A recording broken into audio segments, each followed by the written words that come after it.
Assalamualaikum warahmatullahi wabarakatuh. Nama saya Yogi Solehudin, NIM A71018040, Program Studi Pendidikan Teknik Informatika, Universitas Muhammadiyah Surakarta.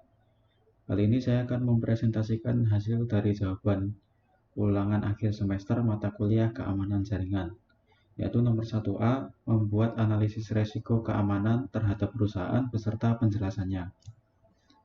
Di sini saya sudah menjawab nomor 1A, yaitu cloud computing. Cloud computing merupakan sebuah teknologi yang menjadikan internet sebagai pusat server untuk mengelola data dan juga aplikasi pengguna. Cloud computing memudahkan penggunanya untuk menjalankan program tanpa harus menginstal aplikasi terlebih dahulu, dan memudahkan pengguna untuk mengakses data dan informasi melalui internet. Tipe cloud computing berdasarkan layanannya, yaitu ada 3. Yang pertama, Software as a Service (SaaS), melibatkan suatu lisensi aplikasi perangkat lunak kepada penggunanya. Lisensi ini biasanya diberikan melalui metode pay as you go atau on demand.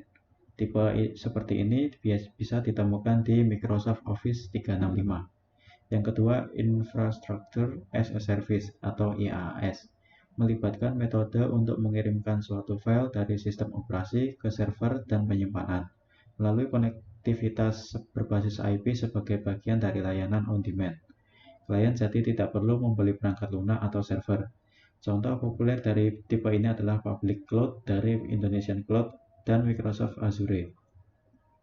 Yang ketiga, Platform as a Service (PaaS), disebut-sebut sebagai yang paling kompleks. PaaS hampir mirip dengan SaaS, tapi perbedaan paling besarnya adalah alih-alih mengirim suatu perangkat lunak via online, PaaS sebenarnya adalah platform untuk membuat perangkat lunak yang dikirimkan melalui internet. Contoh dari PaaS seperti Salesforce.com dan Heroku. Lalu resikonya menggunakan cloud computing adalah yang pertama, confidentiality.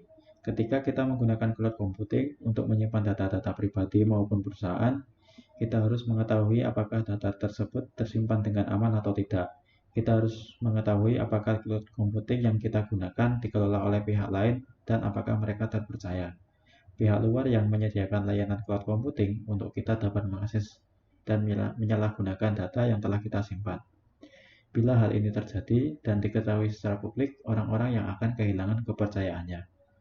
Hal ini tentu mengakibatkan kerugian bagi diri sendiri dan perusahaan sehingga risiko kebangkrutan dapat terjadi.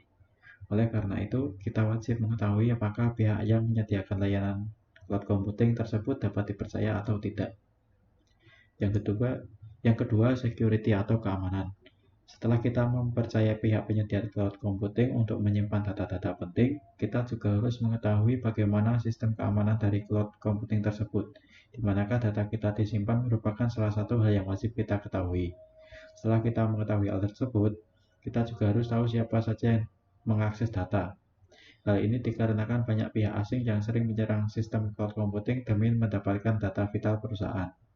Orang-orang ini tidak hanya menyerang perusahaan besar, mereka juga sering mengincar perusahaan kecil dikarenakan sistem keamanan yang lebih mudah untuk dibobol. Yang ketiga, reduce control and visibility over data. Ketika telah menerapkan cloud computing dalam suatu perusahaan, data yang tersimpan dapat diakses oleh banyak karyawan.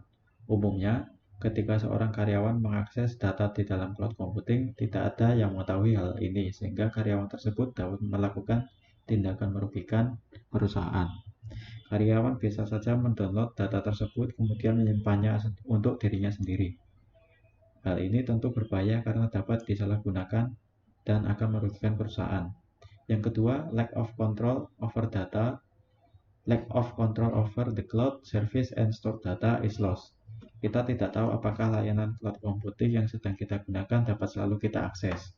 Penyedia jasa layanan dapat menaikkan harga sewaktu-waktu dan ini tentu menjadi masalah bagi perusahaan. Apabila perusahaan tidak mampu membayar, penyedia bisa saja menahan data perusahaan kita. Kualitas server juga dapat mengalami penurunan kapanpun sehingga kita kesulitan untuk mengakses data yang diperlukan dan kehilangan data juga dapat terjadi dan hal ini akan sangat merugikan. Lalu soal yang 1B, membuat sebuah kebijakan keamanan security policy dari hasil analisis resiko keamanan. Di sini saya sudah mendapatkan jawaban, yaitu kebijakan keamanan informasi.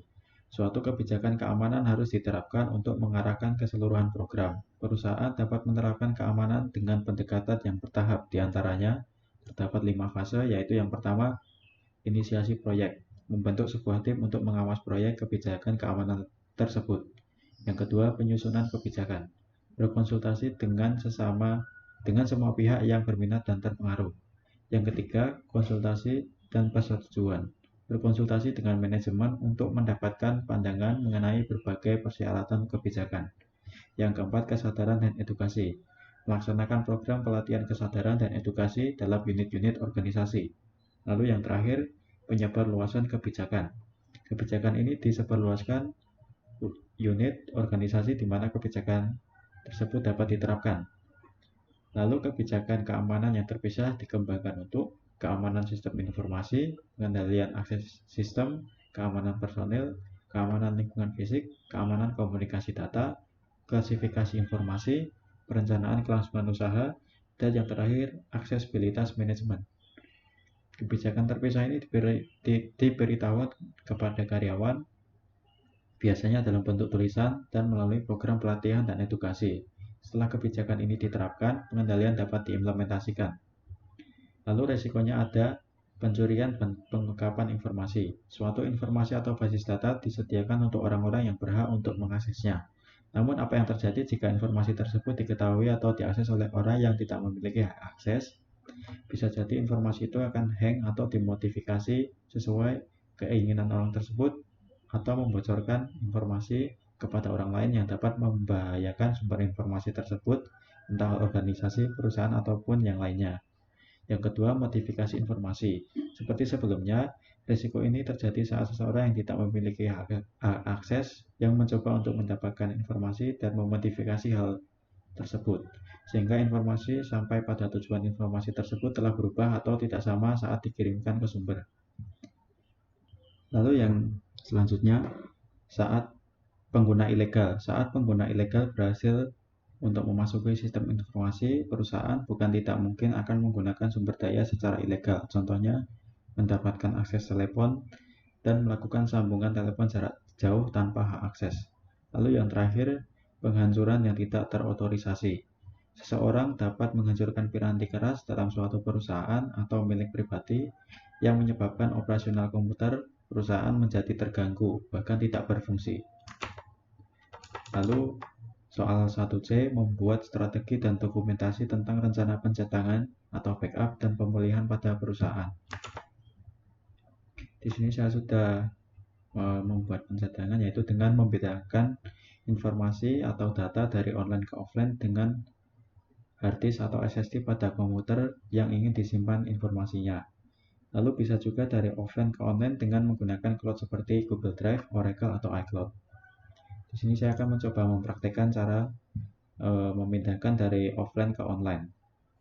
Caranya dengan saya menggunakan Google Drive dengan cara klik new, lalu jika ingin memindahkan file kita klik file, jika ingin memindahkan folder kita pilih folder.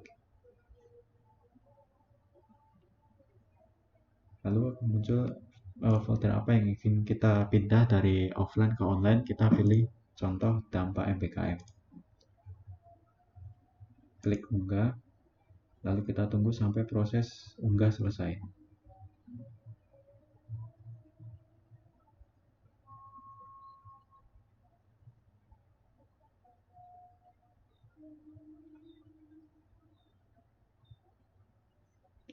Proses unggah sudah selesai dan data kita sudah bisa di backup di Google Drive. Lalu bagaimana cara kita membackup dari online ke offline? Caranya juga hampir mirip. Misal kita pilih dampak MBKM di Google Drive, kita klik kanan, lalu kita klik download, lalu biarkan Google Drive menyiapkan unduhan kita.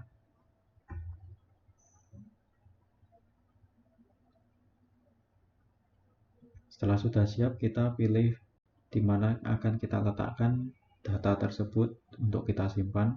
Kita klik saja save.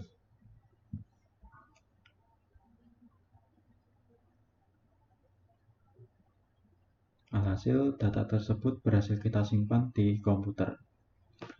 Oke, mungkin itu saja yang dapat saya sampaikan. Kurang lebihnya mohon maaf. Wassalamualaikum warahmatullahi wabarakatuh.